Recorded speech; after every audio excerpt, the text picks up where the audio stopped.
তিন সপ্তাহ ধরে চলা ইরানের সরকার বিরোধী বিক্ষোভে আন্দোলনকারীদের ঠেকাতে কঠোর রূপ নেয় ইরানের নিরাপত্তা বাহিনী। চলমান এই সহিংস বিক্ষোভে নিহত হন কয়েক হাজারেরও বেশি মানুষ। এই ঘটনাকে কেন্দ্র করে দেশটিতে বিরাজ করছে চরম উত্তেজনা।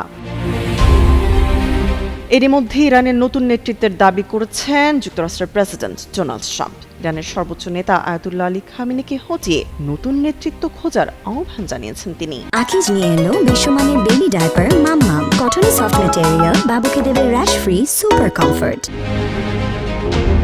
শনিবার সংবাদ মাধ্যম পলিটিকোকে দেওয়া এক সাক্ষাৎকারে ট্রাম্প সাফ জানিয়েছেন, ইরানের নতুন নেতৃত্ব খোঁজার উপযুক্ত সময় এখনই। সুপ্রিম লিডার আয়াতুল্লাহ আলী খামেনির কঠোর সমালোচনা করে তিনি বলেন, ইরানের উপর যে ধ্বংসযজ্ঞ চালানো হয়েছে তা কোনো নেতার কাজ হতে পারে না। বিক্ষোভ দমনে যে পরিমাণ সহিংসতা ও প্রাণহানি ঘটেছে তা নজিরবিহীন বলেও মন্তব্য করেন ট্রাম্প।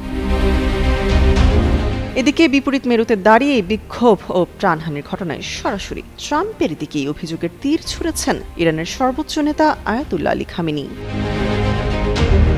ট্রাম্পকে অপরাধী আখ্যা দিয়ে তিনি দাবি করেন, ইরানের এই অস্থিরতা ও ক্ষয়ক্ষতির পেছনে রয়েছে মার্কিন নীল নকশা। যদিও বিক্ষোভে হাজারো মানুষের মৃত্যুর বিষয়টি স্বীকার করে খামেনি বলেন, ইরানের জনগণের উপর এই ধ্বংসযজ্ঞ চাপিয়ে দিয়েছেন ট্রাম্প। এজন্য যুক্তরাষ্ট্রকে অবশ্যই জবাবদিহিতার আওতায় আসতে হবে বলেও হুঁশিয়ারি দেন তিনি। গত ২৮ ডিসেম্বর ইরানে শুরু হওয়া বিক্ষোভ ৮ ও ৯ জানুয়ারি সহিংস রূপ নেয়। মানবাধিকার সংস্থাগুলোর তথ্য অনুযায়ী এখন পর্যন্ত প্রায় ৩,০০০-এরও বেশি মানুষের মৃত্যুর বিষয়টি নিশ্চিত করা হয়েছে। তামান্না তাবাসসুম, যুগান্তর নিউজ।